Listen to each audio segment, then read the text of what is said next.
ये जो लेटिस है ये सिंपल क्यूबिक लेटिस है, और ये हमने कैसे डेवलप किया है, ध्यान से देख लो जरा कैसे डेवलप किया है।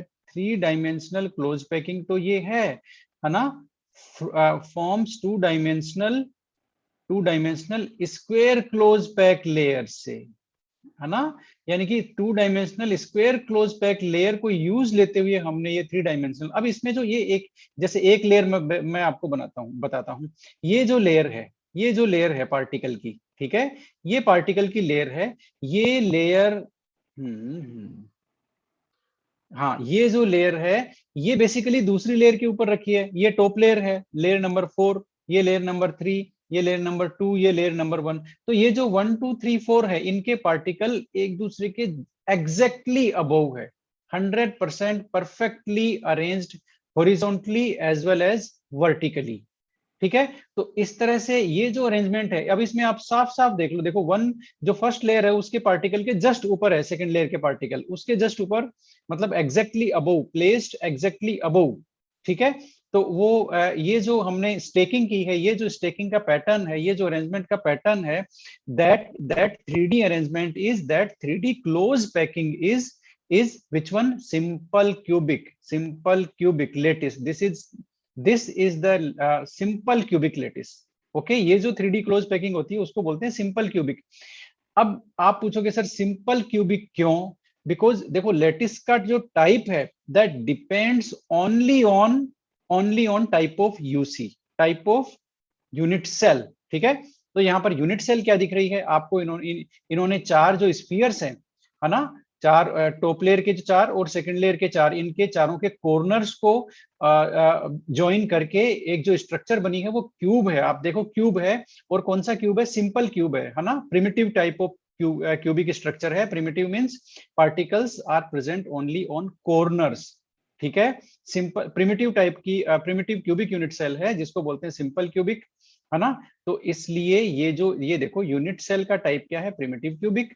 ठीक है, और आपका ये क्या बोलते हैं, लेटिस हो गया आपका सिंपल क्यूबिक। ठीक है ना, यूनिट सेल प्रिमिटिव क्यूबिक और या फिर सिंपल क्यूबिक, और लेटिस हो गया आपका सिंपल क्यूबिक लेटिस, है ना। तो ये पहला टाइप का था जो 2D हमने स्क्वायर क्लोज पैक लेयर थी ना, उनसे हमने बनाया था। अब अब हमने स्क्वायर क्लोज पैक लेयर को तो छोड़ दिया, अब हमने, हमारे पास कौन सी दूसरी दूसरी 2D लेयर कौन सी थी, बताना जरा। Hexagon. Hexagonal close pack layers, है ना। हेक्सागोनल क्लोज पैक लेयर्स के नेचर में ही ये बात है कि यहाँ पर पार्टिकल्स को हम लोग कैसे प्लेस करते हैं, एक लेयर्स के पार्टिकल्स को दूसरे लेयर के पार्टिकल्स के डिप्रेशन में प्लेस करते हैं। वैसे ही हेक्सागोनल जो 2D लेयर है ना, वो भी वैसे ही बनती है, मैं आपको बताता हूँ। ये देखिए हेक्सागोनल जो 2D लेयर है वो अब डिजाइन हो रही है, और आप देख सकते हैं एक रो के जो पार्टिकल हैं वो सेकेंड रो के पार्टिकल्स के डिप्रेशंस में है, इसीलिए यहाँ पर जो रोज हैं वो different type of arrangement show करती है। इसीलिए जो लोएस्ट रो है वो ए है, उसके ऊपर वाली बी, उसके ऊपर वाली फिर से ए, क्योंकि उसके पार्टिकल ए वाली रो के पार्टिकल्स के जस्ट अबव है। ठीक है, तो इस तरह से ये हुआ। अब इसी लेयर को, ये जो हेक्सागोनल क्लोज पैक लेयर है इसको यूज लेते हुए हम 3D स्ट्रक्चर डेवलप करेंगे। कैसे? यानी कि इन लेयर्स को एक दूसरे के ऊपर हम लोग रखेंगे। ठीक है, अब एक दूसरे के ऊपर रखेंगे तो सेकंड लेयर रखने के बाद जो डायग्राम होता है, व्यू आता है, वो है आपके सामने। ये सेकंड लेयर रखने के बाद है, इसमें जो जो लाइट लाइन से दिख रहे हैं ना आपको, लाइट वाले, वो सेकंड लेयर है, और जो डार्क है वो फर्स्ट लेयर है। ठीक है, तो सेकंड लेयर वालों ने देखो कहाँ कवर किया है, ये जो वॉइड्स थे जहां पर टी लिखा हुआ है, वो वहां पर हमने इनको प्लेस किया है, तो वो टेट्राहेड्रल वॉइड हो गया। जो वॉइड जहां पर दोनों ट्रायंगुलर वॉइड अभी भी ओपन है, कोइंसाइड नहीं हुए हैं, है ना, और अभी भी ओपन है, अनकवर्ड है, लेकिन ये वॉइड 6 जो स्फीयर से सराउंडेड है, ये है हमारे ऑक्टाहेड्रल वॉइड, और ये जो 4 स्फीयर से सराउंडेड है ना, ये है हमारे टेट्राहेड्रल वॉइड। अब यहाँ पर आपको साफ दिख रहा है टेट्राहेड्रल वॉइड, ये जहां पर मैं अभी राउंड कर रहा हूं, ये कवर्ड टेट्राहेड्रल वॉइड है, कवर्ड। आप एक को भी ध्यान से देखिए, 3 स्पीयर सॉलिड लाइन वाले नीचे हैं, एक जो लाइट लाइन है, लाइट कलर की जो लाइन का स्पीयर है वो उसके ऊपर है, तो ये कवर्ड है। लेकिन ये वाला जो टेट्राहेड्रल वॉइड है जहां पर मैंने अभी टिक किया है, दैट इज अनकवर्ड, वो अनकवर्ड है। क्योंकि वो कैसे बना है, एक स्फीयर नीचे है डार्क लाइन वाला और 3 स्फीयर उसके ऊपर। तो ये सेकंड लेयर का जो ये ट्राइगोनल वॉइड है, ठीक है, उसकी वजह से ये टेट्राहेड्रल वॉइड बन रहा है, ठीक है। तो ये टेट्राहेड्रल वॉइड है, ये ओपन वाले टेट्राहेड्रल वॉइड है, ये क्लोज वाले टेट्राहेड्रल वॉइड है ना, और ये ऑक्टाहेड्रल वॉइड है। तो यहाँ पर पॉसिबिलिटी आती है कि अब जो थर्ड लेयर प्लेस करेंगे वो कहाँ रखें, या तो टेट्राहेड्रल वॉइड पे रख सकते हैं या ऑक्टाहेड्रल वॉइड पे। टेट्राहेड्रल वॉइड पे रखेंगे तो कौन सा स्ट्रक्चर बनेगा, बताओ जरा। बोलो। टेट्राहेड्रल वॉइड पे हम रखेंगे तो कौन सा स्ट्रक्चर डेवलप होगा, बताओ। CCP या फिर HCP बनेगा, HCP यानी कि हेक्सागोनल क्लोज पैकिंग, ठीक है, या हेक्सागोनल क्लोज पैक्ड स्ट्रक्चर। क्यों भाई हेक्सागोनल क्यों? Type of UC is hexagonal non cubic, ठीक है ना। अब और बाकी हम लोग देखो हमारा चैप्टर का ट्रीटमेंट ज्यादातर क्यूबिक स्ट्रक्चर्स के आसपास रहता है, जो 7 क्रिस्टल सिस्टम है ना उनमें क्यूबिक पे हमारा फोकस ज्यादा रहता है, क्योंकि हम लोग बहुत एलिमेंट्री जो लेवल है ना उसका डिस्कशन कर रहे हैं, है ना। तो एक only this HCP is there that includes non cubic unit cell. हमारे डिस्कशन में केवल HCP एक ऐसा आएगा जिसमें नॉन क्यूबिक यूनिट सेल होगी, बाकी सब क्यूबिक यूनिट सेल होगी, ठीक है ना। क्यूबिक का मतलब समझ रहे हो ना, perfectly cube, A is equal to B is equal to C, alpha is equal to gamma is equal to beta is equal to, बताना जरा कितना। 90। अब ये देखो यहाँ पर टेट्राहेड्रल वॉइड का ये साइड व्यू है, आपको पता चल गया टेट्राहेड्रल वॉइड में कहाँ पर होल होता है, वेकेंट स्पेस कहाँ होता है, ठीक है। ये आपका ऑक्टाहेड्रल वॉइड है, ये हमने कल अच्छी तरह से डिस्कस किए हैं, ये ऑक्टाहेड्रल वॉइड है। इस यदि आप यहाँ पर ट्राइगोनल बनाओगे, यहाँ पर ट्राइगोनल बनाओगे, इनको कनेक्ट करोगे तो ऐसा आपका ऑक्टाहेड्रॉन बनेगा, ठीक है। yes, इसलिए ये हो गया ऑक्टाहेड्रल। ये डिस्कशन मेरे ख्याल से हम कल काफी कर चुके हैं सर। ठीक है। अब वॉइड से रिलेटेड इंपॉर्टेंट पॉइंट तो हम आज देखेंगे। यहाँ पर ये जो हमने कल बात की थी, है ना, एक तो हम बात कर चुके हैं कि टेट्राहेड्रल वॉइड कवर, ये देखो कवरिंग टेट्राहेड्रल वॉइड, तब हमारा बनेगा HCP structure, hexagonal close pack structure, ठीक है। कब, ये ध्यान रखना, थर्ड लेयर प्लेस करेंगे by covering tetrahedral voids, then HCP structure will be form, ठीक है। और HCP कौन सी होती है, ये होती है हेक्सागोनल क्लोज पैक लेयर, ये आपकी यूनिट सेल है। ये थोड़ा सा पेज NCERT का ऐसे ही है, कुछ ज्यादा इंटरेक्टिव है, कुछ भी क्लिक करते ही रीलोड हो रहा है, ओके। तो ये हेक्सागोनल क्लोज पैक लेयर में जो यूनिट सेल है वो आपके सामने है, ठीक है। अब इसमें कोऑर्डिनेशन नंबर कितना है, बताना जरा, कोऑर्डिनेशन नंबर कितना है, बोलो। 12। ध्यान रखना, यदि याद नहीं भी हो तो CCP हो चाहे HCP हो, सबका ही कोऑर्डिनेशन नंबर कितना है, 12 है। अब ये जो स्ट्रक्चर जहां मैंने टिक किया हुआ है वहां आपको HCP का है, हेक्सागोनल क्लोज पैकिंग लिखा हुआ है। इसमें आपको जो रेड वाली जो बॉल है, रेड, ये देखो पार्टिकल्स को इन्होंने काटा हुआ है बीच में से, है ना, ट्रांसफर सेक्शन बोलते हैं, क्या इसको बायोलॉजी वाले जानते होंगे, ओके।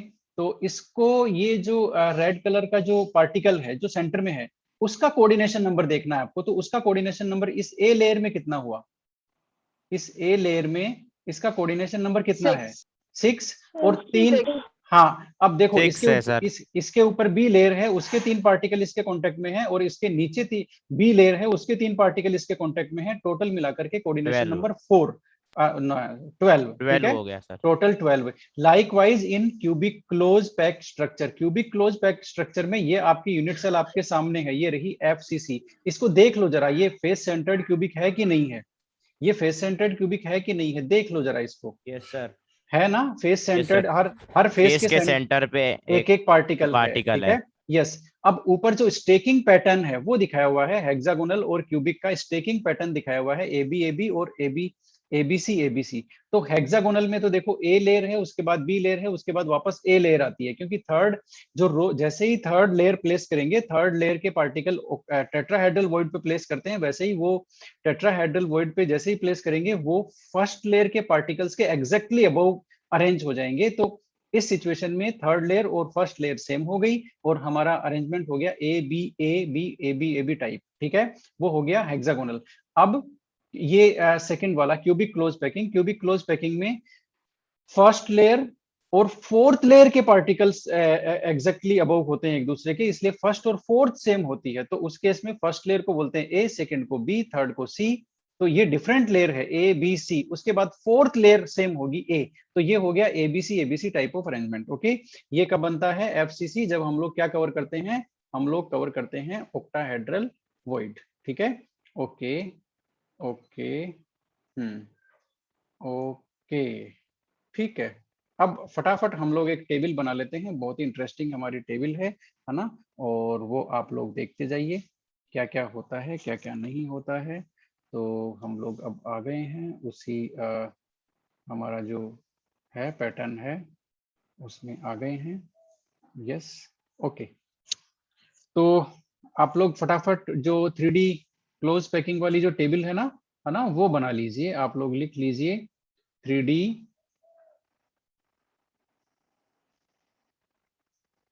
क्लोज पैकिंग, ठीक है, 3D क्लोज पैकिंग है ना, ठीक है। इनकी डिटेल हम लोग यहाँ पर लिख रहे हैं, एक टेबल बनाएंगे हम लोग, जितनी भी हमने ये करी है सबको हम समराइज करेंगे, है ना, उससे आपको ये याद रखने में इजी होगा। तो सबसे पहले लेते हैं 3D, सबसे जो पहला कॉलम है वो है 3D क्लोज पैकिंग, ये हमारा सबसे पहला कॉलम है।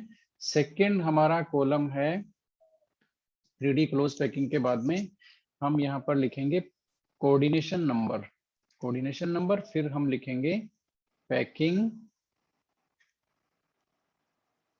एफिशिएंसी, ठीक है। पैकिंग एफिशिएंसी के बाद में हम लिखेंगे स्टेकिंग पैटर्न, स्टेकिंग पैटर्न, ठीक है, स्टेकिंग पैटर्न क्या है। उसके बाद में और क्या बच गया भाई, बताना जरा, टाइप ऑफ यूसी बच गया ना, टाइप ऑफ यूसी, और लास्ट में बच गया आपका एग्जाम्पल, लास्ट में बच गया आपका एग्जाम्पल। तो सबसे पहले बताना, सबसे पहले बताना कौन है, सिंपल क्यूबिक है क्या सबसे पहले? सबसे पहले है हमारे पास सिंपल क्यूबिक लेटिस, यही तो सिंपल है क्यूबिक। Simple cubic. अब सिंपल यस क्यूबिक में सर, यही है। कोऑर्डिनेशन नंबर बताओ, कोऑर्डिनेशन नंबर बताओ, फटाफट बताते जाओ। ये 6 हो गया। पैकिंग 6। Efficiency, packing efficiency 52.4%, 52.4%। ठीक है। स्टेकिंग पैटर्न क्या है इसमें, ए ए ए ए, सारी लेयर बेचारी ए टाइप की होती है, कोई डिफरेंट अरेंजमेंट वाली लेयर नहीं आती। टाइप ऑफ यूसी क्या है यहाँ पर, प्रिमिटिव क्यूबिक, ठीक है, primitive cubic unit sir. Primitive cubic है, और एग्जाम्पल आप लिख लो पोलोनियम, पोलोनियम। ठीक है। Okay good. अब जो अगला ले रहे हैं उसके बाद में हम किसको लें बताओ, एचसीपी को लें क्या, एचसीपी बनाया था फिर हमने, ओके, तो ये हमने लिया एचसीपी, ठीक है ना।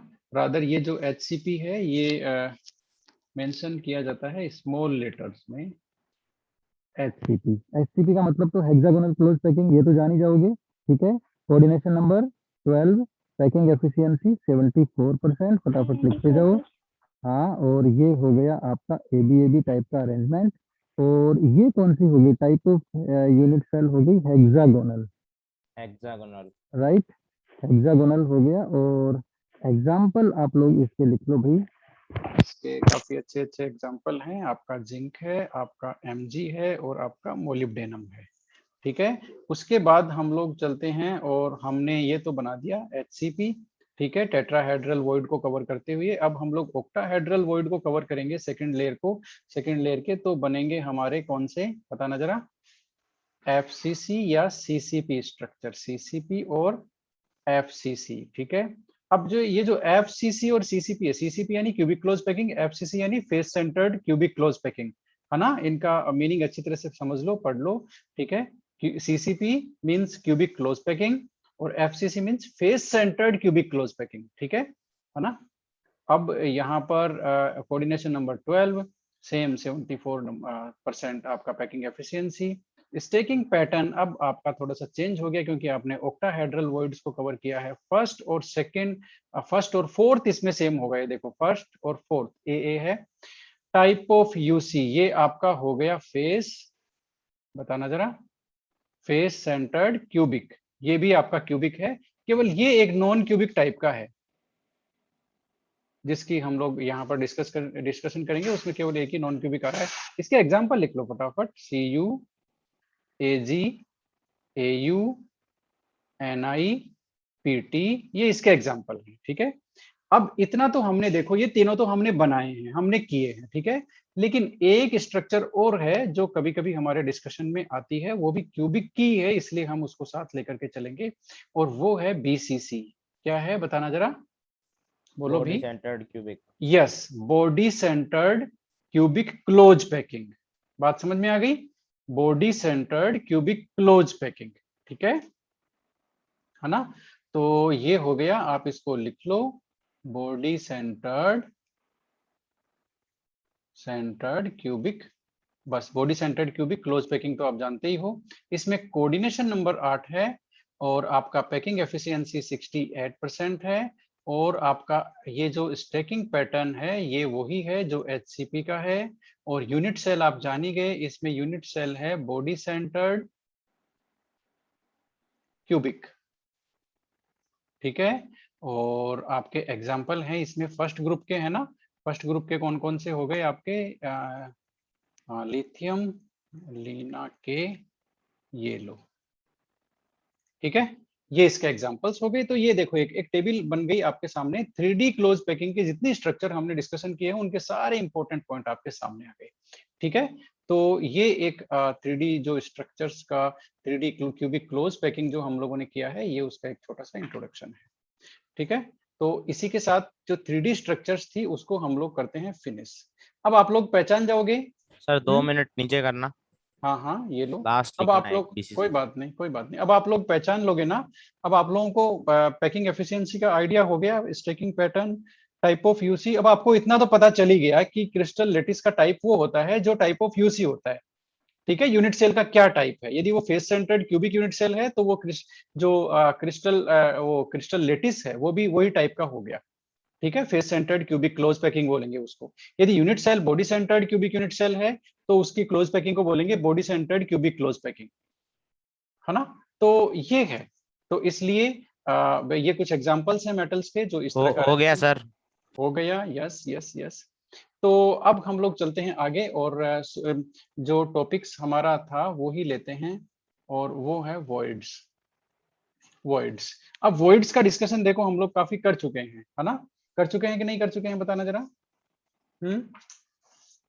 Yes yes sir. Yes sir, yes sir, yes sir, कर चुके हैं। तो कर चुके हैं तो फिर बता दो कितने टाइप के वॉइड होते हैं, बता दो।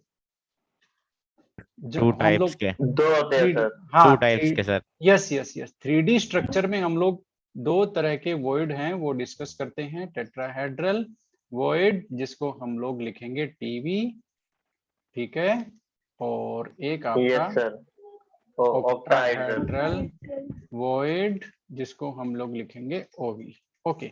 अब मुझे ये बताओ टेट्राहेड्रल वॉइड कितने स्फीयर से सराउंडेड रहता है, ये बताओ जरा, ये बड़ा इंपॉर्टेंट है। सर 6 स्पेयर, 4 4 स्पेयर से सर। 4 4 स्फीयर स्पेयर से कौन सराउंडेड रहता है। TV. Tetra hmm, tetrahedral tetrahedral TV void, tetrahedral void 4 sphere से सराउंडेड रहता है, और ऑक्टाहेड्रल वॉइड सर 8 12। 12 ऑक्टाहेड्रल हाँ सर वॉइड कितने स्फीयर से सराउंडेड रहता है। Six। Very interesting. 6 से सर। 6 से रहता है भाई, 6 से रहता है ना। बात समझ में आई, ऑक्टाहेड्रल वॉइड कब बनता है बेचारा, ऐसे ही तो बनता है। ये लो आपके 3, ठीक है, ये 3 इनका ये हो गया, ये बीच में वॉइड आपको दिख रहा है। अब जो बाकी 3 आएंगे वो इस तरह से आएंगे, किस तरह से आएंगे, वो आएंगे आपके इस तरह से, ये लो, 2 ऊपर, ठीक है, और एक नीचे। तो इस तरह से इनका जो टेट्राहेड्रल वॉइड था वो कोइंसाइड रह गया, देखो वो कैसे हो गया। सबसे जो फर्स्ट लेयर का था वो किस तरह से आ गया, फर्स्ट लेयर का आ गया इस तरह से, ठीक है। ये पेन थोड़ा सा आज गड़बड़ कर रहा है, ओके, फर्स्ट लेयर का इस तरह से और सेकंड लेयर का वो इस तरह से इसके ऊपर इस तरह से आ जाएगा, ठीक है। और आप इनके इस सेंटर्स को कंबाइन करोगे तो एक ऑक्टाहेड्रल बनेगा। तो ऑक्टाहेड्रल वॉइड कितने स्फीयर से सराउंडेड रहता है? 6 6 पेयर्स। स्फीयर्स। इसको ध्यान रखना भाई थोड़ा सा, ठीक है। ये तो हो गई एक बात, है ना। अब एक चीज मुझे बतानी है, वो बहुत इंपॉर्टेंट है। हम इन दोनों के कैरेक्टरिस्टिक ले रहे हैं, किनके? ऑक्टाहेड्रल वॉइड के भी और टेट्राहेड्रल वॉइड के भी, ठीक है ना। अब इनके हम लोग ले रहे हैं कैरेक्टरिस्टिक, तो उसमें कुछ इंपॉर्टेंट पॉइंट्स हैं। There are certain important points, ठीक है। तो आप लोग सबसे पहले नंबर 1 लगा लो। 1 क्या है? और वो है रेडियस रेशियो। क्या है? Radius ratio. किस किस का रेडियस रेशियो? भाई रेडियस रेशियो ऑक्टाहेड्रल का और टेट्राहेड्रल का रेडियस रेशियो क्या है, यानी कि स्फीयर का रेशियो और वो जो वॉइड हो गया ना, वॉइड, उसके रेशियो में क्या रिलेशन है? क्या कोई रिलेशन है? तो हाँ है। क्या रिलेशन है वो देखते हैं। तो सबसे पहले लिखते हैं रेडियस रेशियो ऑफ टीवी। ये लो भाई, टेट्राहेड्रल वॉइड का जो रेडियस रेशियो है हम लोग वो देखते हैं। टेट्राहेड्रल वॉइड का रेडियस रेशियो क्या है?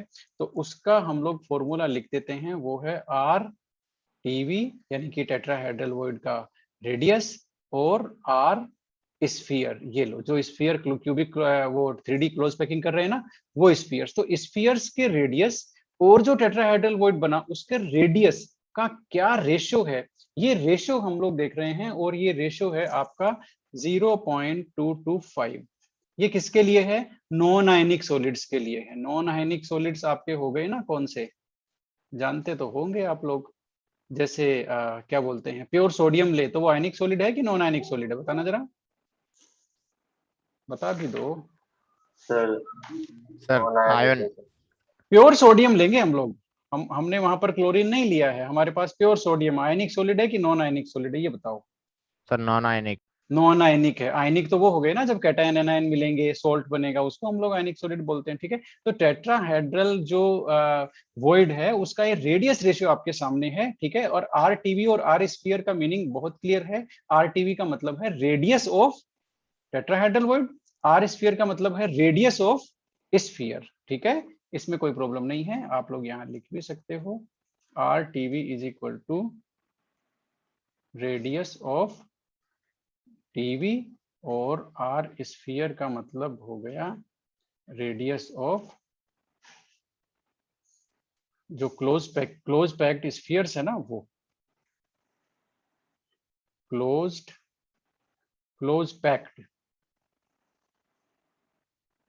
पैक्ड स्फीयर्स, ठीक है। ये तो हो गया नॉन आयनिक सॉलिड के लिए। तो भाई आयनिक सॉलिड के लिए कुछ चेंज होता है क्या? कुछ चेंज होता है क्या? तो देख लेते हैं क्या चेंज होता है। तो ये आ गया radius ratio of PV for ionic solids, ठीक है। अब आयनिक सॉलिड के लिए वैल्यू तो कुछ कुछ इसी तरह की रहती है, लेकिन वो रेंज की होती है ना। वो क्या होती है? रेंज होती है ना। तो ये हो गई आपकी रेंज। अभी क्या था भाई, बताना जरा। पॉइंट 0.225 था क्या? 0.225। तो इससे लेकर के 0.414 तक होती है, किसमें? आयनिक यस सर। सॉलिड्स में, ठीक है।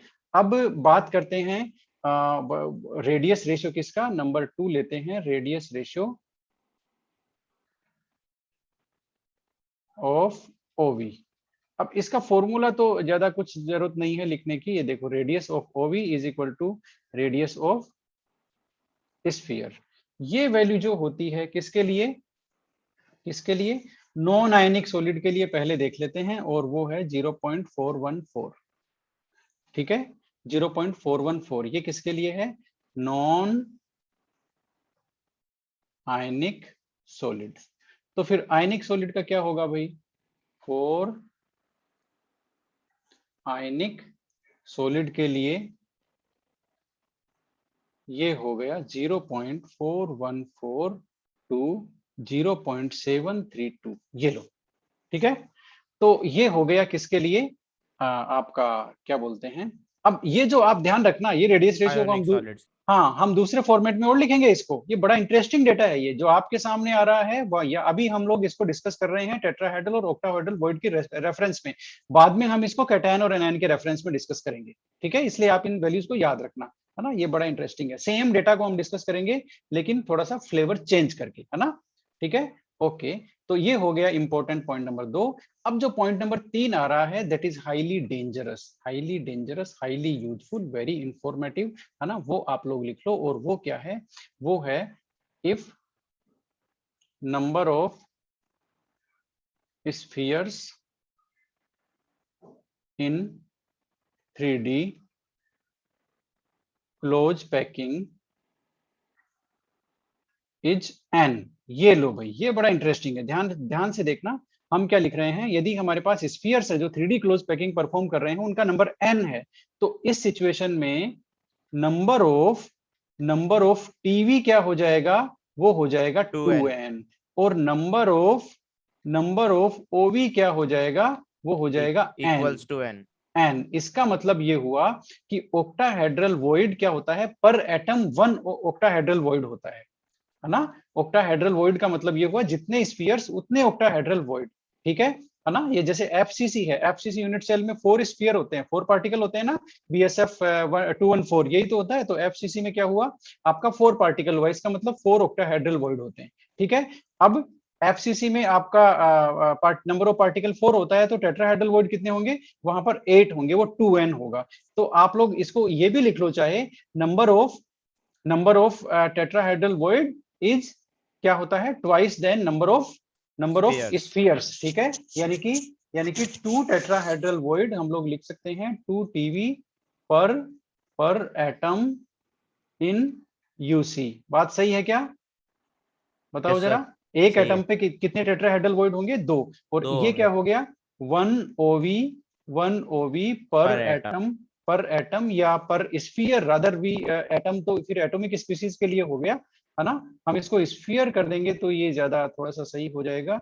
ये हो गया स्फीयर। अब हमारा स्फीयर में हमारा एनायन भी आ गया और हमारा वो भी आ गया, एटम भी आ गया, है ना? पर स्फीयर इन यूसी। ये लो भाई, बात समझ में आ गई? ये बहुत इंपॉर्टेंट है, इसको काफी ज्यादा यूज लेने वाले हैं। ये सर हमारे ये वाला सर एक बार वापस बताना सर, थर्ड वाला देखो सर पॉइंट। देखो, बात ऐसी है कि एक यदि इस नंबर ऑफ स्फीयर्स n होगा तो टेट्राहेड्रल वॉइड का नंबर 2n होगा। यानी कि बहुत सिंपल सी बात है, जितने स्फीयर होते हैं उसका डबल टेट्राहेड्रल वॉइड होता है किसी भी क्रिस्टल में। बात समझ में आई कि नहीं आई? 3D क्रिस्टल में Yes, sir. टेट्राहेड्रल वॉइड का नंबर जितने स्फीयर्स वहां क्लोज पैकिंग के लिए अवेलेबल है उनसे डबल होता है। यानी कि पर एटम 2 टेट्राहेड्रल वॉइड होते हैं, एक स्फीयर पे 2 टेट्राहेड्रल वॉइड, ठीक है? और एक स्फीयर पे एक ही ऑक्टाहेड्रल वॉइड होता है। इसका मतलब जितना स्फीयर का नंबर उतना ही ऑक्टाहेड्रल वॉइड का नंबर, ठीक है? इसको हम काफी ज्यादा यूज लेने वाले हैं इस कॉन्सेप्ट को, ठीक है? तो ये है, और है ना? अब ये जो है क्या बोलते हैं, ये एनसीईआरटी में भी है और हम इसको कवर करते हैं। एक छोटा सा टॉपिक है हमारा, ये रहा एक छोटा सा टॉपिक है, locating tetrahedral and octahedral void, है ना? ये देखो, ये जो टेट्राहेड्रल वॉइड और ऑक्टाहेड्रल वॉइड लोकेट कैसे करते हैं, ये रहा locating tetrahedral and octahedral void, ठीक है? तो इन्होंने क्या कंसीडर किया है? सीसीपी और एफसीसी, जिसमें कौन सी यूनिट सेल होती है? आपकी एफसीसी। मीटिंग हमारी कटने वाली है, ठीक है? तो ये देखो, ये पर यूनिट सेल है, पर यूनिट सेल में एक आपका ये टेट्राहेड्रल वॉइड है ना? इस यूनिट सेल में ये जो दिखा रखा है ना, यूनिट सेल नहीं है बेसिकली, यूनिट सेल तो ये पूरी है ना? पूरी है ये, लेकिन यूनिट सेल को इन्होंने 8 ब्लॉक्स में डिवाइड कर दिया। आपको दिख रहा है? ये पूरी एक एफसीसी sir. यूनिट सेल है, फेस सेंटर्ड क्यूबिक है। चलो हम लोग सेकंड मीटिंग में डिस्कस करते हैं इसको, है ना? Okay, sir. Yes, sir.